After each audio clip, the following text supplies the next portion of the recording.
մասի կոնկրետ մենք պատասխան չստացանք պետության կողմից, պատրաստ ես հացադուլ նստես, պատրաստ ես, Պրոբլեմ չկա, բոլորս գնում ենք նստենք քաղաքապետարանի առաջ։ Այս երեխեքին էլ հետո։ Նստացույցի ու անգամ հացադուլի են պատրաստ դիմել Արցախի 4-րդ նրբանցքի 10-րդ շենքի բնակիչները։ 187 բնակիչ ունեցող այս շինությունը դեռևս 2007 թվականի մայիսից ճանաչվել է 4-րդ կարգի վթարային։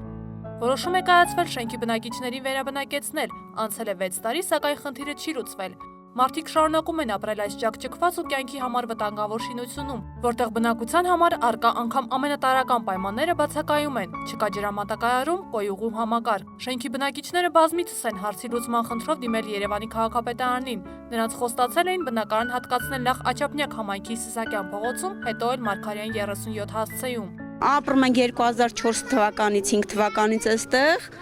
քանդվում է, շենքը բացարձակ քանդվում է։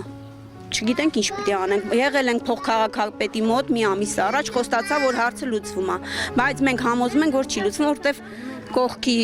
նորարեշի շենքը ոտքի է կանգնել, նրանց են բավարարելու, այդքան բան։ Պահանջում ենք, մենք ծայրահեղ միջոցների կդիմենք, իրոք կդիմենք, բոլորն էլ համաձայն ենք։ Գնալու ենք քաղաքապետարանի առաջ նստենք ու չշարժվենք, բոլորդ համաձայն եք, վերջ։ Երևանի քաղաքապետ Տարոն Մարգարյանի կողմից հրաման է իջեցվել շուտապույտ հարցին լուծում տալ, սակայն ինչպես վստահեցնում է քաղաքապետարանի լիազոր ներկայացուցիչ Հարություն Հարությունյանը, ներքին օղակները խոչընդոտում են դրան։ Բնակիչներին վերաբնակեցնելու հարցը նախատեսվում է ընդգրկել սեպտեմբերի 11-ին կայանալիք Երևանի ավականուն նիստի օրակարգում, սակայն Ես պարզեցի, որ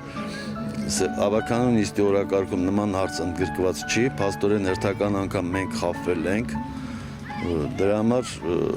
մեզ պետք է, որպեսզի Երևանի քաղաքապետն իմանա ներքին օղակները ինչով են զբաղված։ Բնակիչները վստահեցնում են, եթե հարցին լուծում չտրվի, դիմելու են ծայրահեղ քայլերի։ Լուսինե Հովհաննիսյան, Աշոտ Մնոյան, Slack AM։